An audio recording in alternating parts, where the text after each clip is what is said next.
Welcome back to the Black and Gold Report. We're now joined on the show by head cross country coach Peter Ormsby. Coach, welcome back to the show. Thank you for having me. Let's get the viewers at home up to speed on your cross country program so far this season. The men's team has won both events it's competed in, and the women's team went out and won the Bulldog Cross Country Invitational, which was hosted by Barton last weekend, but they went out and won that as well. What has impressed you about your team so far, and what sets your team apart from some of the other competition that you've seen? I don't know if it sets us apart. We've been doing two controlled efforts, both the first meet and last week at Barton. Very controlled, not really a race type effort yet. Even this weekend when we go to Charlotte will still be a controlled effort. So we're going to wait a little bit longer to let everybody loose. But it's just nice to see that I've got a pack of 7 to 10 guys that can do the same thing that we want. Right. And then with that being said, let's talk about your men's team. You've had some strong performances from your pack of runners. They've finished pretty close to each other in every race this year. But who are the ones that will stand out and lead your team once you let them loose? Right now, I think it's going to be a pack of 3. Probably Joel Johnson, Will Pearson, and then newcomer Tim Sigmund will be the 3 that we rely on for the top 3. The same question for the women's side. Senior Kendra Dorn, junior Kendall Boykin have led the Braves in each of the first 2 races this year. Would you identify those runners as your top females, or will Braves fans see another runner or 2 emerge up from the pack to lead this team? I think right now Kendra and Kendall top interchangeable on the women's side for the top 2 spots. Okay. Your teams will head to Charlotte, compete at McAlpine Park, which is site of some of the big races that you'll compete in this year.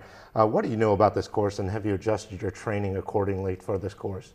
Well, they've got one little hill that we won't run on, so it kind of takes the advantage out of anybody that has run the course. But nothing really changes. We're doing a little more up-tempo pace stuff, but short in recovery. So we're just going in with a mindset of it's just another race, it's another effort, and it's just going to be a little bit bigger atmosphere and more teams to compete against. Okay. You have a lot of depth on your men's side, as we talked about already, probably more than any other team in the Peach Belt Conference at this point. What are the benefits of having so many athletes that can compete at that high level for you, and maybe what are some of the challenges of that as well? Challenge is just keeping everybody happy. Everybody wants to be in that top 7, the top 10 on the travel side. Having a roster that big and guys that can be interchangeable is key. Knock on wood, we won't have any injuries, but if we do have somebody go down, we've got 6 more guys that can kind of step up and take the place. Right.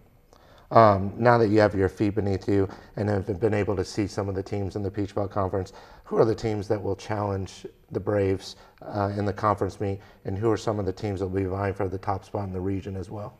Right now, Columbus State is probably the top team. I know they opened up last week at the pre-conference meet at Augusta State, or GRU.